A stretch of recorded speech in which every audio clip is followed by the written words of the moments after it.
Are you facing daunting change, challenges, or complexity in your life? Well, over the past year, I've experienced the same, navigating uncertainty and redefining what resilience means to me. That experience inspired the Contrarian Mindset, a new series launching January 2025 on It's an Inside Job. What does it mean to be contrarian? It means thinking differently from the usual way. It's about questioning common reactions, mindsets, habits, and beliefs, especially those that hold us back. Instead of following automatic fears or patterns, a contrarian looks for practical new ways to build strength, face challenges, and grow. In this series, I'll share the mental and emotional skills that have truly worked for me. Skills that have had a real impact on how I approach life's complexities. These tools will help you break free from unhelpful patterns, confront fears like rejection and uncertainty, and develop the clarity and confidence to lead yourself with purpose. So join me in January to start the new year with a fresh perspective.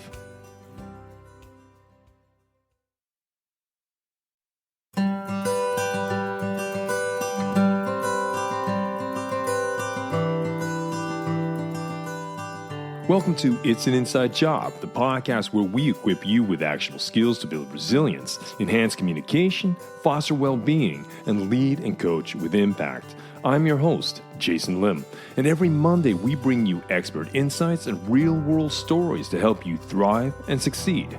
And with that said, let's slip into the stream.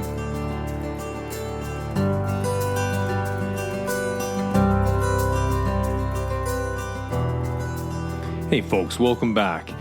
Let me start with a question. What does it take to lead with passion, bounce back from business failures, and stay true to yourself? Geir Henning Eikeland has the answers, and he's sharing them with us today. In this episode, I sit down with Geir to explore the fascinating blend of resilience, leadership, and well-being. Geir has had an incredible career as an opera singer, a filmmaker, a wine merchant, and then eventually a corporate leader.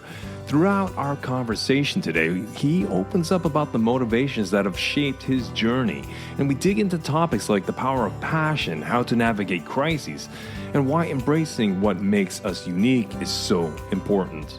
And so by the end of this episode, you're going to gain 3 definite benefits. We're going to be talking about resilience and adaptability. Geir shares his personal stories about how he bounced back from major business setbacks and offers practical strategies for turning crisis into growth. The second, that's the power of passion in leadership. You'll hear how pursuing passion, even through challenges, can lead to both personal satisfaction and career success. And the third, that's building trust and curiosity in relationships. You're going to learn how cultivating trust and staying curious in your relationships can strengthen your connections and create new opportunities for leadership and growth. And so without further ado, let's slip into this week's episode with Geir Henning Eikeland.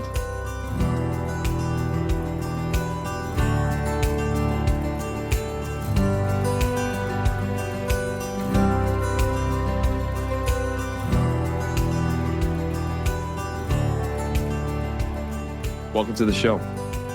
Thank you very much, Jason. Thank you. Well, it's great you could be here with me today, Geir. There are a number of reasons, but a couple of the reasons I really wanted to have you on the show is because you're a serial entrepreneur, but you're also a man who has reinvented himself a number of times, and I find that intriguing. You've been a corporate leader, a wine importer, a wine seller, a film producer, an opera singer, and I guess the list could go on. What I'd like to do is look into that to understand the various failures and successes you've had and how you've learned that, how you've learned to build a resilient mindset and to try your hand at different fields and different fields of life and what encourages you. Because one of the things I know about you is that motivation is a strong factor in your life. So could we begin there and talk about what is motivation for you? What is motivation for Geir Eikeland? Well, it's almost a little bit embarrassing to talk about what is my motivation, because I think all the time from I was a little child, my motivation, whenever I've done something, I always felt like it's been extremely important for me that people should like me. That's been a very kind of strong motivation. I've done a lot of things, good things, bad things, etc. But it's always been, I always wanted to be liked. So one of my dreams when I was very, very young, I was like standing with a fake microphone and pretending that I was like a pop star, and I wanted to be like a huge pop star. The whole world should like me, and I should sign autographs on the street. And I really was like very preoccupied that people should like me all the time. Mm-hmm. And then I think this has kind of followed me. And then you can, of course, people say, oh yeah, if you just do things that where you want to be liked, where people should like you, you're always fake. And that can, to some kind of extent, be true, that sometimes you do things that are not probably the best things to do because you want to be liked. But if you really absorb the thing like, I want to be liked, and think like, what do I want to be liked for? And you actually kind of have a moral concept that I want to do good things. And if your reward is that you want to be liked, I don't think it's that bad. For me, it's been important to do good things. And maybe you could turn it around. You can also say that for me, it's important to do things not to be disliked. And if you say that, everyone will applaud you. If you say that, I've always done, for me, it's been important that people didn't dislike me, then people will say you're very good. If you say that I've done things that in order to be liked, people said you're a sucker. So it's a kind of a difference. But I think I've tried to be a likable person, and I can get back to that later. But it's been a major thing to be liked, kind of. That's been one of your major drivers in this sense. But I guess I think so. Back down to your sociability, the reasons why you sort of blend into a lot of different areas where you can meld in and you can become part of the foreground and the background. But when it comes to motivation for business and starting up business per se, perhaps we could talk about one of the businesses that you are proud of, that you've started up, and what was the motivation behind that? Well, if you think about the business I've been absolutely the longest in, I didn't succeed as a pop singer at all, which is a great loss for the world. So I tried to be. I tried to go into the more classical music direction, and I started to study music, etc. But I needed to do something else in order to have some income during my studies, etc., etc. So when I was studying in Sweden, which I moved from Bergen, I started working at Systembolaget, which is the state monopoly for selling alcohol. And I got introduced to wine, which was really fun. I've been introduced to wine before, but in a different way. But I was introduced to wine in a more professional way, and I really liked it. So after I finished my studies, I said, like, okay, I want to go somewhere else, do something else. And I said, I want to go to France. I want to go to Bordeaux to work with wine for 1 year, and then I'll go back to Stockholm and continue my music career. I went to Bordeaux. I was supposed to be there for 1 year. I spent 7 years in Bordeaux, partly because I really enjoyed the wine business. It was super exciting, but also because I met my first partner when I was there, and so suddenly I was in Bordeaux. I stayed in France for 7 years, learned the wine business. And the wine business is the one that's been following me all the time. I've been doing a lot of things along the way, and I do lots of businesses parallel to the wine business. But the wine business has been something that I could say I've been to continuously since 1990. And the wine business is fun because the wine business kind of embodies everything that I really like. I do love wine. I do love eating. My father was a chef, so it was always important to eat good at home. We didn't drink a lot of wine because my father was in a different generation, so we didn't drink a lot of wine. But eating has been important, and then wine became important. And I love the business. It's a kind of a gentleman's business. When I say gentleman's, I don't mean it's only men, because the wine business is also full of women.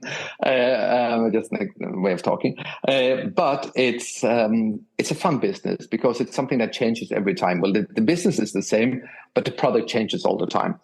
all the time. If you're in the refrigerator business, you'll make a new model, et cetera, et cetera. But the business is more or less the same. Here, there's a new vintage, there are new wines, there's climate change, et cetera, et cetera. And also, you talk to people who are super passionate about what they do. Some of them make money, some of them do not make money, but they love the product. It's history. It's about their grandfathers or grandmothers, and it's inherited. It's a lot of history there.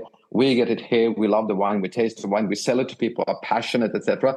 So it's a business where you could make money if you did it right. I was lucky enough to make it right. And at the same time, I was together with people who was passionate about what they were doing. So I really loved the wine business. Really became very close to me, and I loved it, and I still love it, even though I've done it so long now. So I love still drinking. I love meeting winemakers, etc. But everything changes. Everything changes. I still love the business. It's fascinating. Yeah. So what I'd like to do is rewind back to the trailhead of this wine exploration you've done over your long career, because there's going to be a lot of people out there. Because when you spoke to motivation and education, and the motivation I hear when it comes to, at least to the area of wine, is a passion. It's a passion for the wine. It's a passion for the business. It's a passion for the people. And it's a passion, obviously, for the history. Excuse me. And that goes back into wine and such. You were introduced at a professional level when you were in Sweden, when you worked for the wine monopoly in Sweden, and then you started down that trailhead of building the business. What did you learn about yourself? If you can rewind back that far, initially, what did it trigger in you to head further down this trail?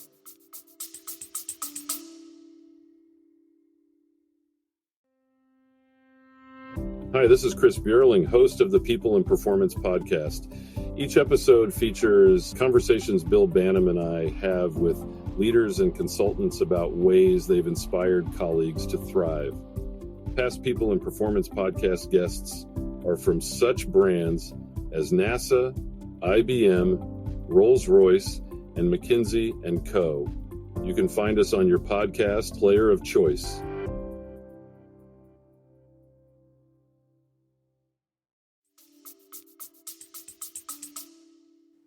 Well, first of all, I never really intended to be like a businessman. I was just this little boy who wanted to be liked and do something successful, etc. And I come from a pretty normal family. My mother was very bright. You can give her the most complicated maths and she would say the answer. And today they probably gave her a diagnosis of some kind. But anyhow, she was amazing. But I was never intended to be a businessman. So it all kind of happened little by little, because one of my things which has been a little challenge for me, especially at the beginning, which I felt a little embarrassed about, etc., is that I have absolutely no business education. I don't have a degree in anything. I don't have a degree in anything, actually. So I don't have a bachelor or a master or PhD or whatever in business or business administration or leadership or whatever. So I always felt like, oh, this is a little kind of awkward, and that felt like a handicap. So I had to do it a little different way, and more like count on my social skills or just being who I am. But I was never intended. So that was why I never thought like, oh, I'm going to have a company, I'm going to create a company, I'm going to do a wine company, etc. It was never actually my intention. It just happened little by little. And I had a pretty good school in Bordeaux, because, I mean, when I moved to France, it was like, when I look back at it, I'm very happy I did it, but it's probably the most shittiest period in my life. Out of salary, working conditions, the way being treated, etc. So that gave me some kind of motivation that I need to get better than this, because this is not the way I want life to be. But it was never about looking at the bank account, actually, because I never ever imagined that I would be successful, or that I would make a company that would be worth a lot of money that I could sell. I never really thought that. I did have, of course, hope that thing would go well. But it was never the money in itself, or a certain amount of money that was the goal. I wanted to do something. I wanted to be respected. I wanted to be liked. But that was secondary, the big money aspect of it. No, I mean, I think you've hit on something there, because I see a lot of commonality in what you're speaking to, Guide. Because I've talked to a lot of entrepreneurs who are successful depending upon how you measure it. But for a lot of them, they really didn't have they had an idea, they had a passion of what they wanted to go into. Pretty much sort of a cardinal direction. You know, they had their north, but they didn't know if they were going north, northeast, or northwest, or what have you. But it was something that they stumbled upon.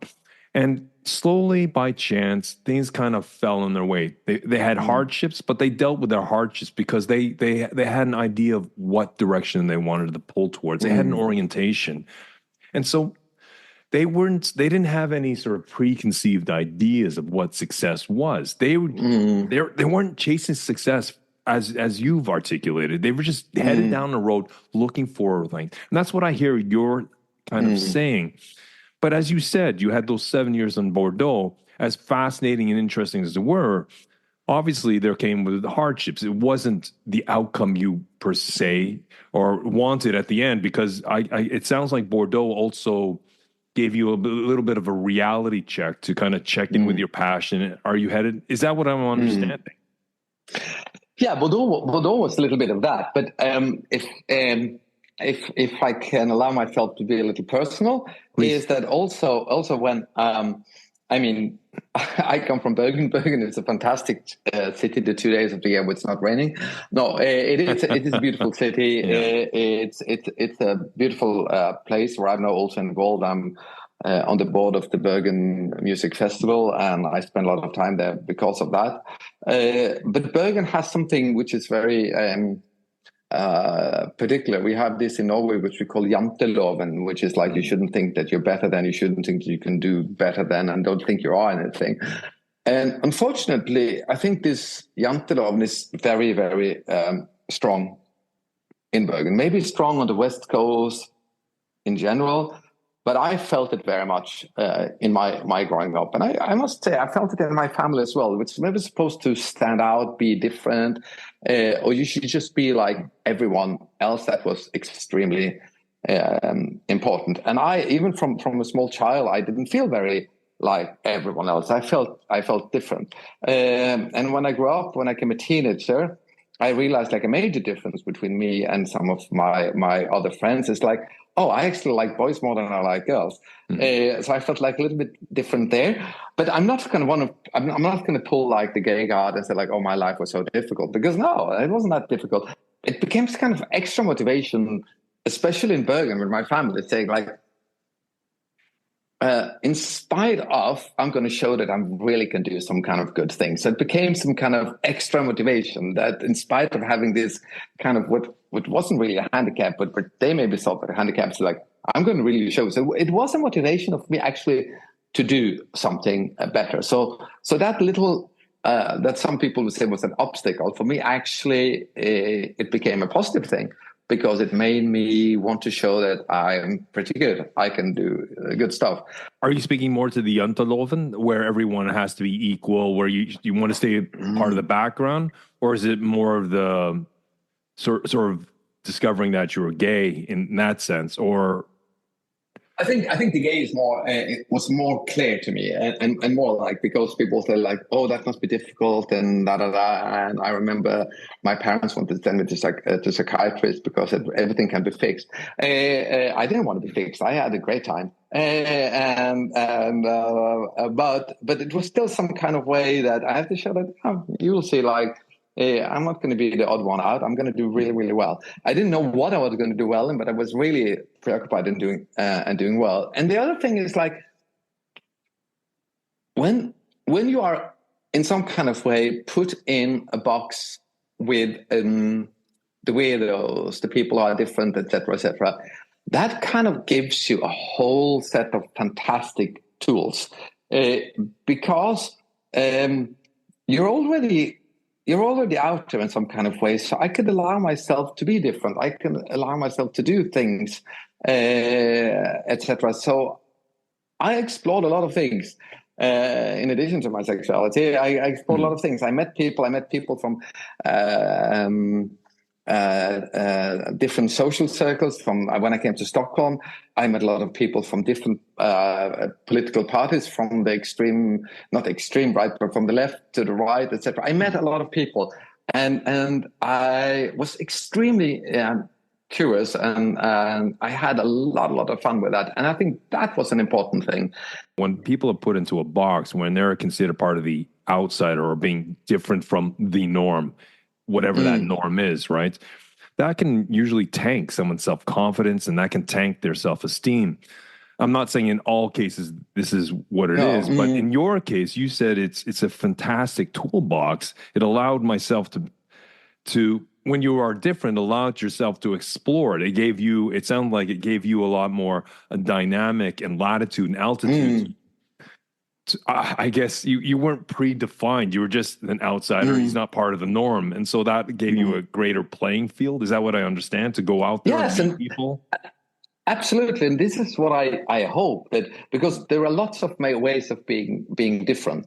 It could be your religion, it could be your skin color, it could be your sexuality, it could be a lot of things that people would like to put you in a box, and you're different. And then you can, and I think that if we could consider that like a toolbox, because when you're already there, you can allow yourself so much more.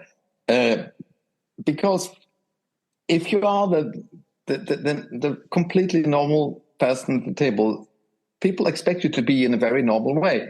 But if you are the person who is already a little different, you can allow yourself to stand out, because what have you got to lose? And people think like, oh, this is a fun guy, this is a funny girl. They say this, they think that, etc., etc. So it's you have a bigger playroom. And you can use it.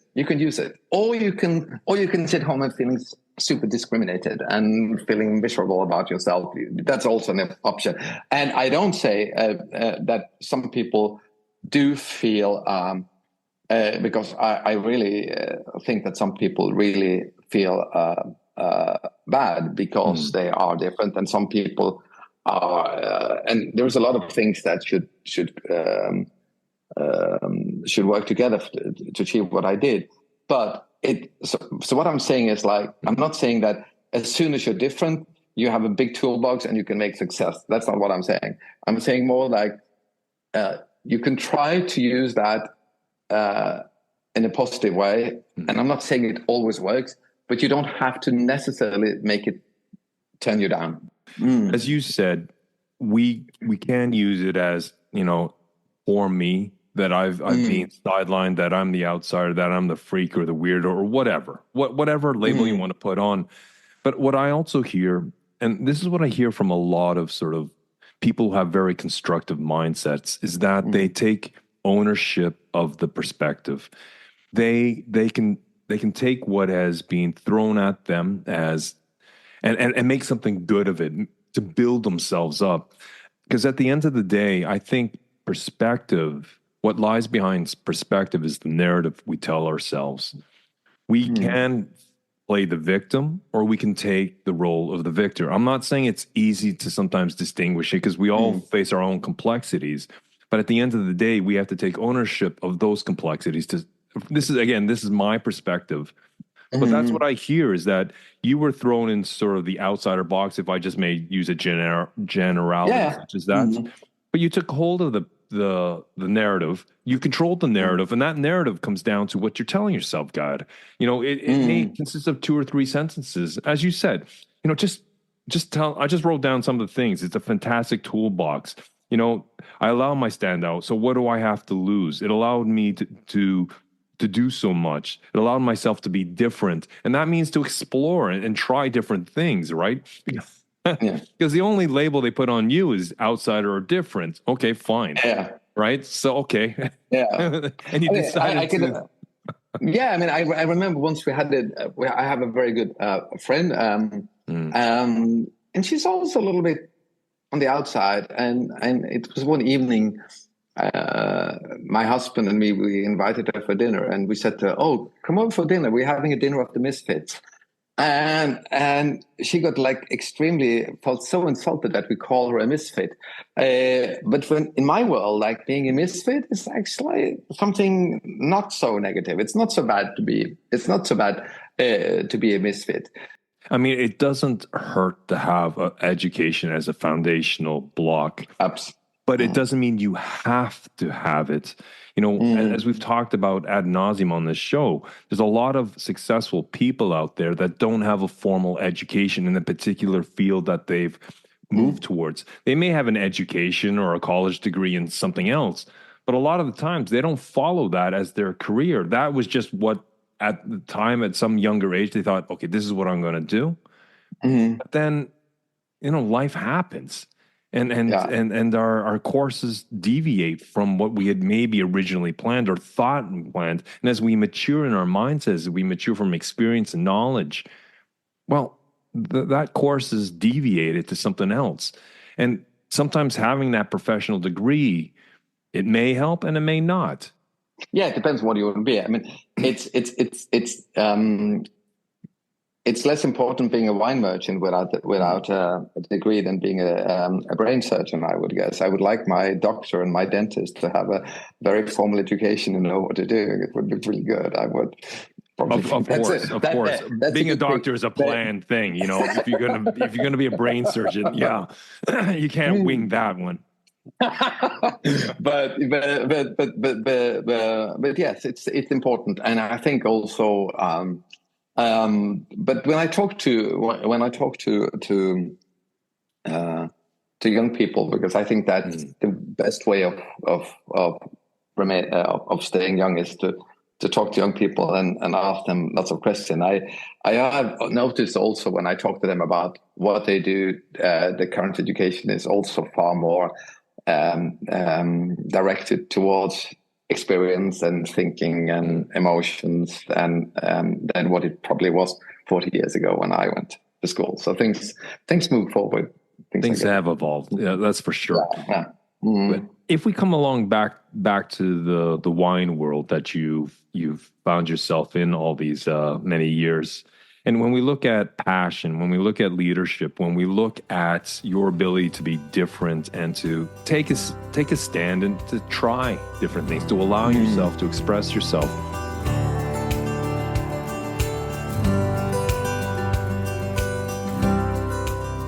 In the wine business, actually, especially in this country, Norway, where it's everything in the wine business is about actually being liked, because your whole business is based on a trust between a supplier and an importer.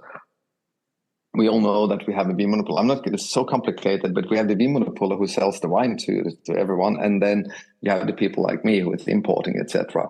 But the only reason why I can have a certain supplier in my portfolio that is successful or not successful, hopefully successful, is that supplier likes me and wants to sell his wine for me, because I'm not drinking all his wine, I'm selling it through.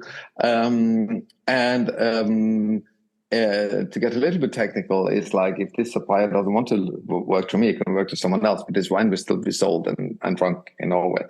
So it's all based on some kind of trust, and that we like each other, that we like the wines, that we can trust each other, and that we have it. So that's been so the whole wine business is a very trust business, and it's difficult. It's a difficult business because it's like doing restaurant business or hotel business, because all those businesses which are touching into or fashion, etc. Which everything that goes to where the consumer wants to be like trendy or new, explore new things. It's a very volatile business. It changes all the time. There's one restaurant that's super popular in 2021, which is completely empty in 22. Everyone wants to drink South African Pinotage one year. The year after, they want to drink Valpolicella, etc. And all of this, it's a business where you could be super successful and you think everything is wonderful, and then the year after everything is really, really bad. And I've had experiences. One of my absolutely worst nightmares was in 2001 where I suddenly got an email from a supplier saying that they have decided that they are going to put up their own structure, and I lost from one day to the other 60% of my business in one day, which is like, it's like, oh my God, this is like absolutely the worst thing has happened. At that time, I had a very good friend called Stig Haug, who was running Stig and Stain. And I called him and he said, like, good for you. And I said, what do you mean by good for me? It's like, what do you mean by good for me? This is absolutely not good for me. And he said, like, yes, probably good for you because you've been doing so successful with this company for so many years now. And in order to get to the next level, you really need some kind of hit. Maybe this one was a little bit too much, he said. But he said, like, you needed a little bit. So, yes, it's bad. But he said, I trust you. It's going to go better again. At that time, I thought he was a kind of an idiot. But then I realized after some time that it wasn't that bad because it really had to think about restructuring the business, what we have to do. I decided not to fire anyone, etc. But it was kind of, and then, so when people tell me now, I'm being a little bit Stig now with other people say, oh my God, it's so difficult. I lost this. And I sometimes I try to say, good for you. And then people say, what's wrong with you? It's not good for me at all. But we do need a little bit of, how to say, a little bit of a push or something that's resistance. From time to time, we do need it. And that was good. That was good for me, and it made me think. It's a long process how I get out of it, but yes, it was based on trust. I trusted these people with everything, but I was wrong. But initially, when 60% of your business was vaporized, and you kind of, obviously, it sounds like you kind of crashed psychologically a little. It's like, oh, now what? That's 60%. But what did you learn about yourself? I mean, Stig obviously told you this is good for you. It shakes things up, not to take things for granted, and that you need to adapt and evolve and pivot. Yeah. But what did you learn specifically about yourself from that setback? I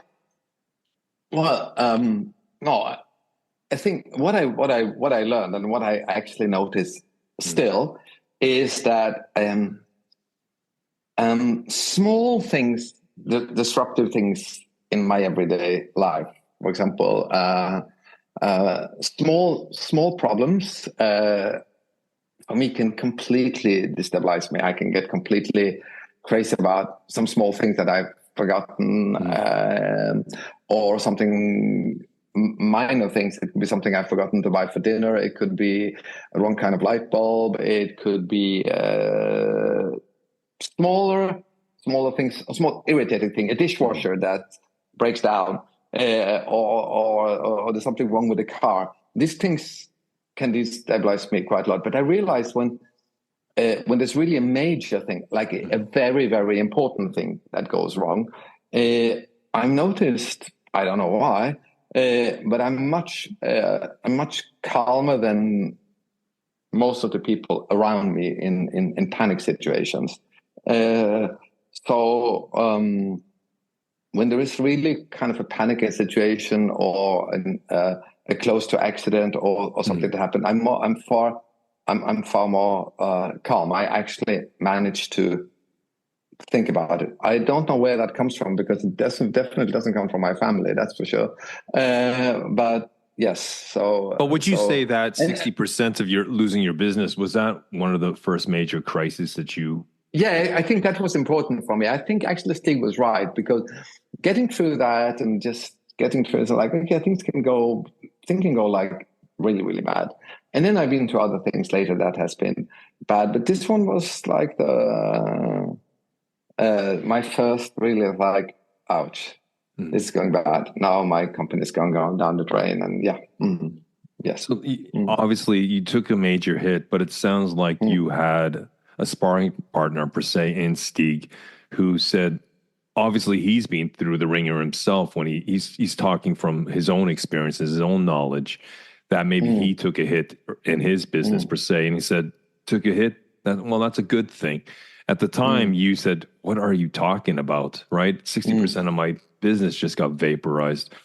But would you say over time and space, that you saw that even though it was a significant hit on your business, that it allowed you to think in different ways, allowed you to adapt and evolve, to see maybe opportunities that have always been there, but you really never saw or took advantage of? Mm. I think it's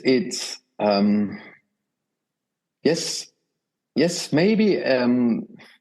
It's a difficult question, Jason, because I think what in a situation in any company where things are going bad, there are some things which I think can make that company go under, or can make that company survive. And I think that's something that starts way before this accident or these things happen. And that's just a little bit what kind of culture you created in that company. If you have a very successful company and you pay people like a decent salary, but there is no soul in the company, no one really feels some kind of attachment to the company, they don't feel that they're a part of it, etc., etc. And you've been a kind of a distant leader, maybe not the most present one, etc. And maybe not always the nicest one, because you think that my company is going well, everyone is being really well paid here, they have long holidays, everything is nice, etc. The thing is, like, the day when something goes bad, you will feel very, very alone on the top of that company, because the people who you really need to be there to help you through that storm, they don't have a lot of emotional attachment to the company, and they, not at all. So the first thing they do is what happens is, like, the good people leave. The good people leave first. They are the one who leave, and then little by little, and then you're stuck with the others. And then in the end, it just goes down the drain and you're finished. So it's important to start that process of making something solid way before. I don't think, maybe some companies will never experience a crisis, but it's important not only to think about how, I want to make a successful product, it's going to be like everyone wants the product, etc. But you have to think all the time about creating a structure inside your company with the people around you, that everyone kind of feels that it is fun to work here. I really feel that I belong here, I've been seen, etc., etc. This is important, even though I sometimes get completely mad with young people who say, like, oh yeah, I don't feel any motivation, I need to be motivated, etc., etc. But that's another story, because some kind of self-motivation is also something not so bad. But it's important as a managing director or a leader or some kind of thing to make and to trust people, but actually include them, because the day when you need them, if you think you can only keep the good people, this is the thing. If you think that you can only keep the good people by paying them a good salary and taking a good a nice holidays, etc., I can promise you that's the stupid strategy, because there's always someone out there who's going to pay them a little bit more, and there's always someone out there who's going to give them a couple of days more a holiday and maybe a nicer company car. So that's not going to make you create a good company structure. That's never going to work. Never. No, I can understand if it's just transactional based on the numbers or the salary or the company car or whatever, or title. I think at the end of the day, those things are important. There's no doubting that, but that's in itself, that's not the lifeblood of any company. But what I hear you're saying, Guy, before crisis hits, it becomes from building a strong foundation of culture and community within the company, where you said, well, people feel it's fun, they feel connected, they feel they're belonging, they're respected, they're valued, that their contributions mean something to not just the owners or the leaders, but to the company itself. And then when crisis does hit, or the foundation gets shaken a little, people, there's that sense of community. People, they tighten together. They become more cohesive. I was just talking to someone in the Carolinas, that Helena just ripped through this, and this is the timestamp of when we've recorded this. And I was talking about the communities that got kind of wiped out, but because most of the people lost a lot of things, but because the communities were so tight, that crisis actually coalesced them. They brought together, they supported each other, right? Even though they may not see each other every day or even every month, the idea is a strong community and that crisis actually coalesce. So whether you're talking about a neighborhood or a town or a company, such as what you've spoken out, I think all those fundamentals you've talked about are necessary ingredients, if the culture and the community is to pull together in times of crisis. Absolutely. And then there are there's a lot of fun things you can do inside a company. There's a lot of fun activities that doesn't cost a lot of money, but just some kind of imagination, and it's fun. I think I'm so happy that we finished with this. Every company did in the 90s or the beginning of the 2000s. They went for this trips for 2 days to one kind of hotel. They're going to create a new strategy, etc., etc. And everyone came back with 10 big things that they wanted to do. It's like, oh, we're going to do this. And during the year until the next one, it just created a lot of frustration because all of these 10 points, maybe 50% of point number 3 was done. Everything else was done. So it just creates a lot of frustration. So I just said once, why don't we make a simple goal that we're gonna buy better coffee? At least we can achieve it and do something better. But do something that, if you want to put up goals, etc., and I remember we had little things on our desks and 5 things to remember. Smile to your colleagues and say, how is your day, etc. And you can laugh about it. We had it all the time. Through your journey through being a wine merchant and a wine importer, what did you also learn about yourself as an individual from the experience of building a business and, obviously being able to collaborate, cooperate, communicate with different people from different businesses in order to run a business such as yours? I always say that you need a big portion of what we call luck. But when I say luck, I don't mean luck in the way that you go and buy in a lottery and you see if you got 3 numbers and you get I got 3 times 5,000, I get 5,000.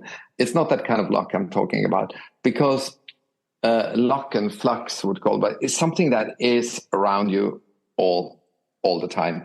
Because if you translate this luck and flux into opportunities, is that there are opportunities around you all the day, and then you can trigger your mind in a way that you are open to these things that happen, that you see them, and then you can choose if you want to grab them or just let them pass.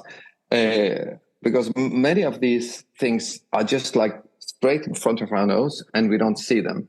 And it's noble because we are learned that we should make this super strict business plan. It has to be followed step by step and don't deviate in one direction or the other. This has to be done. And in this extremely strict way of conducting business, there are opportunities that just pass by. So, but you can train your mind, you can be open to possibilities. And the most important thing is to be able to listen and to see. I have a very good friend, and she said once here at the dinner table that and she has been extremely successful in business, both in Norway and abroad. And she said her goal was always, when she sat down, she said goal number 1 is then listen to understand, to speak to be understood. And she said these little tools there will open your mind, you will experience, you will see things. So just be open to adventure, be open to these possibilities, and don't follow those very strict rules. And if I'm allowed to come into it, I mean, I live for 10 years part-time in New York, and New Yorkers are very they never go home from the office before 9 o'clock in the evening. What they do is a mystery, but they stay there. And I think they just wait for the boss to go home so they can run just when the boss has left, because the productivity is not very high. But anyhow, but when you talk to Americans, especially New Yorkers, they all talk about oh, what's your 5-year plan? What's your 10-year plan? And what's your oh, I think they stop at 10-year plan, but it's like 5-year and 10-year plan. That's where they stop. And I never had a 5 and 10-year plan. Now I'm getting so old that I definitely haven't thought about that. But I think these plans, 5 and 10-year plans, are super dangerous. They're really, really super dangerous because they're so strict. They have everything outlined from one point to the other, what you should do in order to be successful. And it's a very, very straight line, what you should do point by point to get there. But we all know that things never end up like that. It's always divots to the left and to the right, and sometimes very far to the right and very far to the left. And if you are so convinced about this goal, maybe you will experience this left and right deviation as failure, and you feel, I'm a failure, I didn't succeed, etc. And maybe you're gonna stop your 5-year project or 10-year project or plan because you feel, I failed. I'm not there. I'm far out to the right. I failed. But no, because that's the whole thing. Is like, because along that straight line is maybe you can define it as knowledge along the way. But those left and right deviations, those are experience, and you need both. You need the experience, and that's what you get. You don't get experience by just going the straight line, but everything that goes wrong is the experience, and you reach the goal. And I always make this kind of thing is like there are like two couples who rent a car at an airport and they want to go to the hotel, and one of them they just follow the map. They look down at the GPS and they get to the hotel. Like they get to the hotel in 15 minutes. They haven't seen anything about along the way except their GPS. But it was kind of an okay ride. Then you have the other couple who is driving left and right, and they're getting wrong, and they feel, okay, I'm not going to find it, etc. And they maybe use 1.5 hours to get to that hotel. But they do get to the hotel as well. But they've seen half the city. They've seen a lot of things. They experienced a lot of things. And they've had maybe a more fun time in the car. I've never heard of someone who's getting lost between the airport and a hotel. They always get to the hotel. So if you just experience that deviation as something fun and experience, and don't be so stressed about this 5 year becomes 6 year and the 10 year becomes 12 years, but allow yourself to do fun things along the way, and don't be stressed. Do not be stressed if things not go exactly as you want it to, because things will never go exactly as you want to. Yeah, and I guess that comes back to circle back. That's the luck or the flux you're kind of talking about. Be able to see opportunities. You can have a plan, but not to have such a fixed and rigid plan, as I understand what you're saying, and to be open to maybe the slight deviations that you might see to the left and the right, because they may be opportunities that may not come up again, and maybe it's just to go down that alleyway to see what it is. Go down that avenue to see what it is, to explore. And by having a much more, I think that in itself is one definition of resilience, is the ability to be able to pivot, adapt, evolve, and to deviate, maybe slightly off course or massively off course if something triggers, again, back to your motivation or the possibility of. And I really like what you said. It's how do you train your mind? And I think it's just that. It's maybe asking yourselves questions. But I'd like to just circle back to that. You said it's about training your mind. So how have you trained your mind to see these slight deviations, these pivots, these opportunities and possibilities, Geir?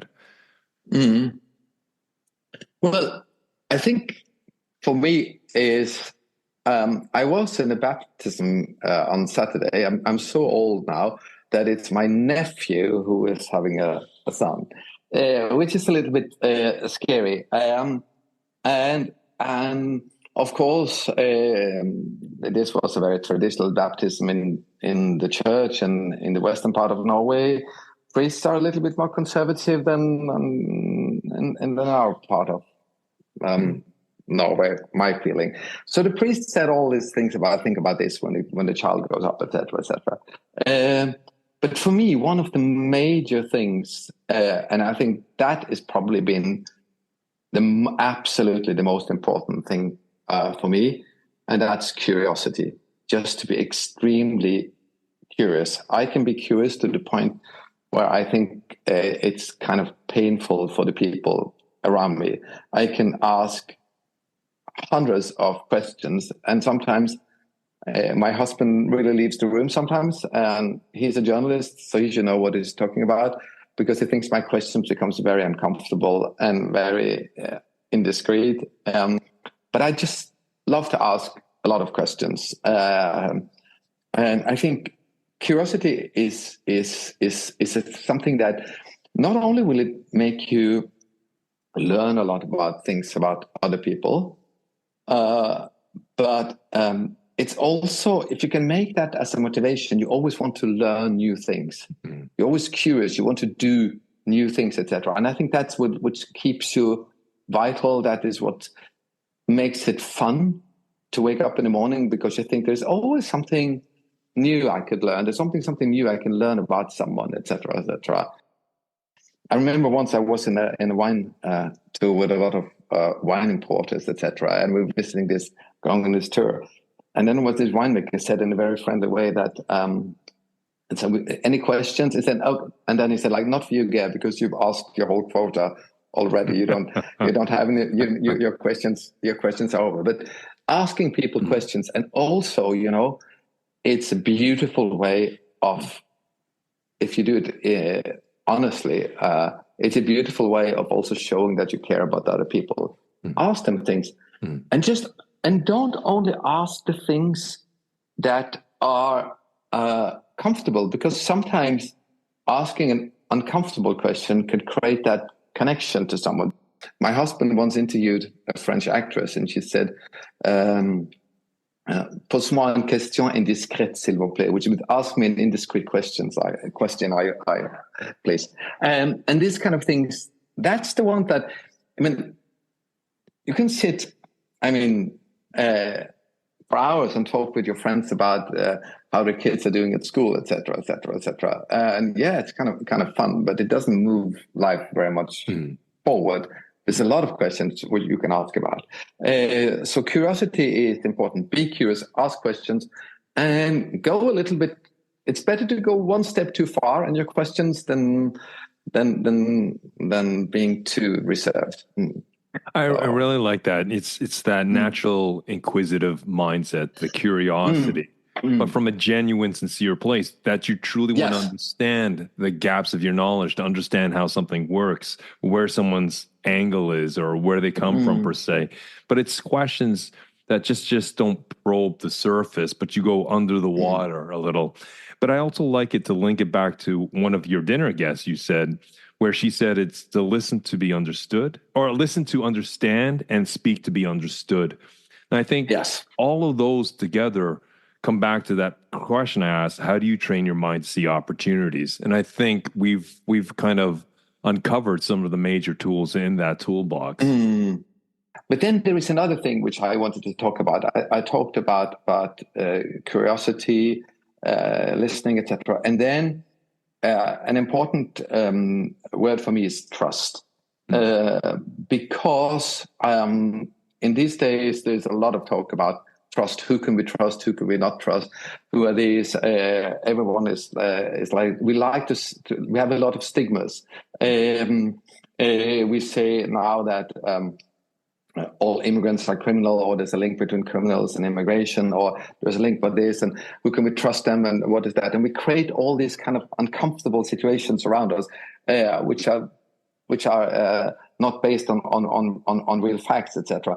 But having trust and trusting people for who they are, not what someone has said that they are or who they are.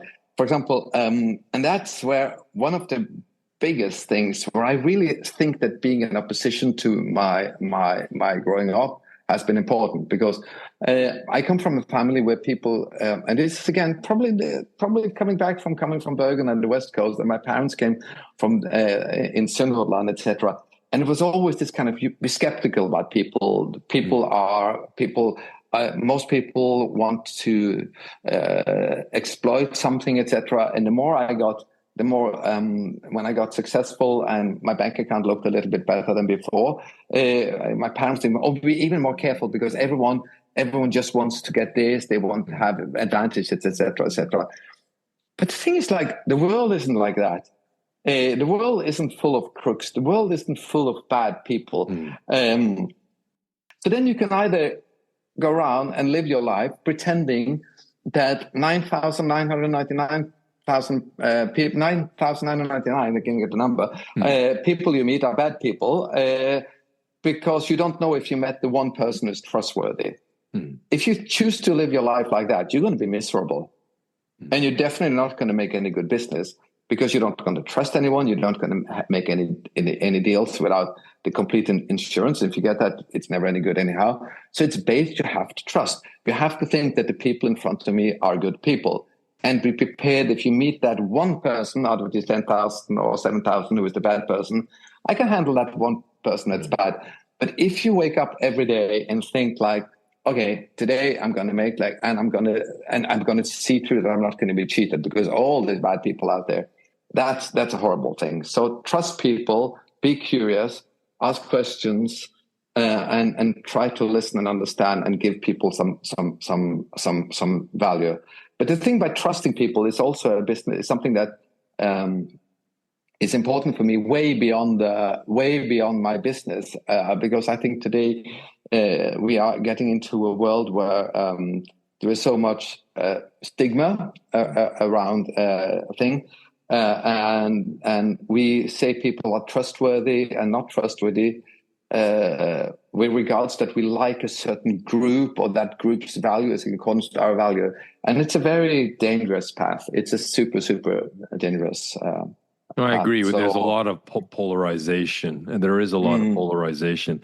Now, I think coming back to the word trust, and I think it is to give people the benefit of the doubt, because working as a coach in many different corporations, one of the things that come up a lot is conflict between colleagues, between departments, what have you. And when you have that level of conflict or polarization, it involves some sort of emotional. There's some sort of emotional engagement, investment in that. And a lot of the times, the default nature of the human mind is to think bad intention, especially if that person is not part of our tribe, our team, our department, our sports club, what have you. But what I hear you saying is give the benefit of the doubt. You don't have to trust the person 100%, give them that certain level of trust. But for me, it's like, think that they have good intentions. So in a corporate or an organization, just think, is that person truly have nefarious intentions to bury you? Or do you think that they are just driven by different drivers, but they have good intentions? And if you have that, I think when I talk to a lot of mediators and arbitrators and negotiators, that's what they say. Think about just along the lines of what you're talking about, God. Think about the person who has noble and good intentions. And if you work from there, then that will trigger that curiosity to try to learn, to try to figure out the olive branch that you can give each other to find an amiable way to move forward. So I concur with what you said. I think it's a very salient point. Absolutely. God, we are coming to the top of the hour. I really appreciate it.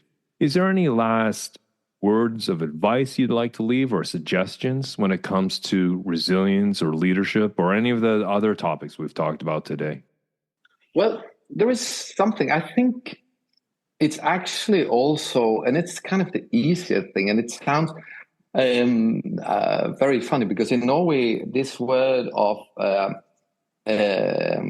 we have this word snill.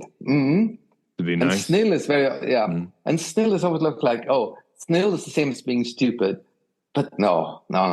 I think like if you just try to be a nice person, or what we call snill, because in Norway we have this snill and good. And good is kind of accepted, you're a good person.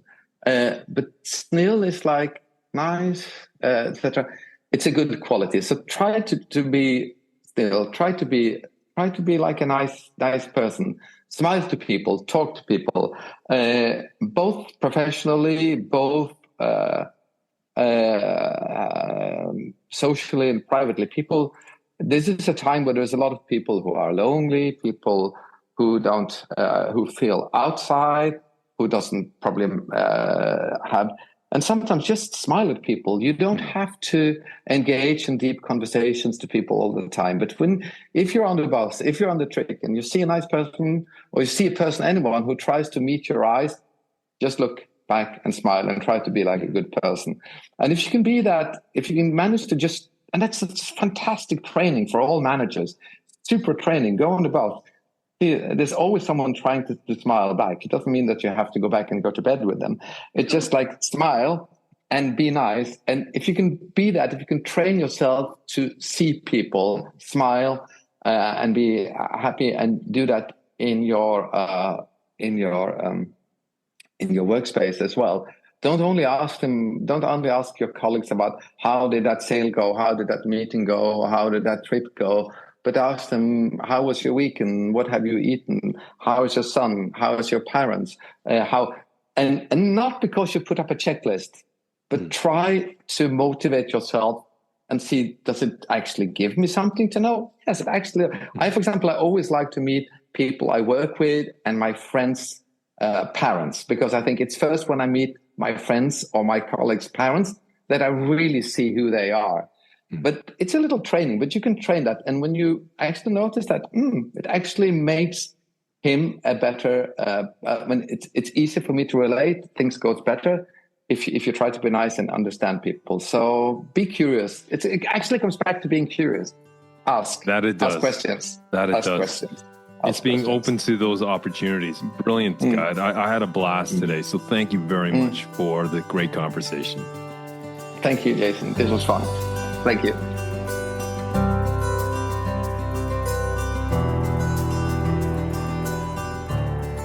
Well, folks, that was Geir Henning Eikeland, a man who has reinvented himself a number of times, and he's thrived in all of those environments. But that's not without taking his hits. But those hits and those mishaps and those mistakes, well, he learned from them, adapted, and grew. You know, Geir touched on a number of important details that we can all learn from. First was embracing individuality. He discussed the importance of embracing what makes us different, which can fuel success and build confidence, especially in the face of adversity. You know, Geir also talked about adapting to crisis. You know, he shared with us a story where 60% of his customer base was vaporized within a flick of a pen, a quick call. But he learned to adapt. It's not that he didn't take the hit, but he took time to reflect. He stopped up, self-reflected, and thought, okay, this was my opportunity. This is my opportunity to grow. He also addressed the essential skill of curiosity as a tool for success. He emphasized the importance of staying curious by actively listening and trusting others and building personal and professional relationships. You know, and this in itself, a cousin or a sidestep to this, was the flexibility and openness to change. He also shared how adaptability, openness to opportunities, and listening are critical for both professional growth and personal resilience. Geir, I just want to send you a personal thank you for spending some time with me, for having an outstanding conversation. I find your career fascinating, how often you've pivoted and changed and evolved and tried different things. Because as they say, we only live once. Why not try and experience and stretch ourselves in different regards? And the podcast for me is one way of doing that. Thank you, Geir. Thanks for a brilliant conversation. Well, folks, if you are interested in reaching out to Geir Eikeland, I will leave his contact information in the show notes. And that's it for another Monday.